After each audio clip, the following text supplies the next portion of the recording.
Ви благодарам.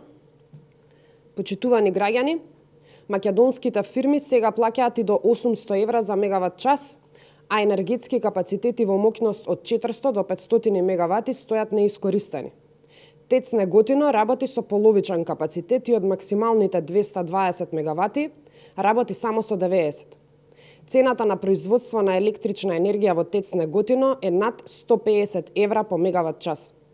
Со само проста математика може да се утврди дека доколку се искористи целиот капацитет, односно останатите 130 мегавати, ќе се дојде до дополнително производство од 3120 мегавати на ден. И со тоа, заштедата на стопанството ќе биде 1 милион евра дневно. Тоа се пари кои што сега одат за купување на скапа струја од странство. Практично, со овој начин на работа ќе се спасеа илјадници фирми од затварање и милиони евра девизи од одлив. Истата ситуација на целосна неискористаност на енергетските капацитети ја имаме и со РЕК Осломеј и РЕК Битола, кои исто така работат со половичен капацитет.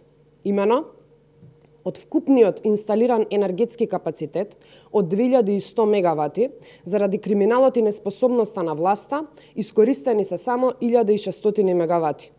Македонија губи 500 мегавати, што во вкупна цена е и до 6 милиони евра. Почитувани граѓани, граѓаните и бизнисот ги плаќаат овие загуби. Граѓаните и бизнисот ја трпат штетата, додека трговци заработуваат и до 600.000 евра за неколку дена. Овде пак практично ќе се спречеше покачувањето на цената на струјата во месец јули, кое воопшто немаше да се случи, а за покачувањето во декември, кое го најавуваат дуото Ковачевски, немаше да дојде. Токму разликата која недостасува до целосна искористаност на РЕК Битола и РЕК Осломеј е разликата која што сега се увезува и заради која се случи покачувањето на струјата за граѓаните. Сето ова можеше да се спречи, предлогот им беше на маса, но антимакедонската СДСМ го отфрли и одбра да служи на криминалот и корупцијата наместо на народот. Се што требаше да направат е да се посветат на нови ископи на јаглен во РЕК Битола и навремен увоз доколку тоа беше потребно, како и навремено снабдување со мазут за потребите на ТЕЦ Неготино. Народот и фирмите немаше да страдаат доколку владата не беше криминална. Потребно е итна промена на власта. Потребна е влада која знае како да ја води државата низ криза. Ви благодарам. Доколку имате прашања, повелете. Како коментирате стартот на учебната година со оглед на тоа што имаше голем број на проблеми со учениците и следелството? Целосна неподготвеност е дефиниција која можеме со сигурност да ја употребиме кога станува збор за 1 септември за стартот на учебната година.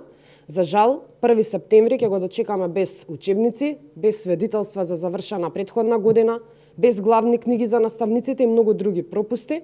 Власта не успеа да обезбеди учебници за учениците, но одговорност за тоа не гледаме и веќе 5-та година како ја започнуваме учебната година со огромни проблеми. И ако се навратиме наназад низ годините, ќе видиме дека секоја година ние имаме задоцнат почеток на учебната година со огромен број на нерешени предизвици. Со учебниците тие прават пиши-бриши, ги укинуваат предметите, тераат матни набавки и за жал ги забораваат најмладите, но уништувањето на образованието испаѓа како да е цел на оваа власт, бидејќи со дерогирање на образованието тоа води и кон забрзано уништување на државата. Благодарам.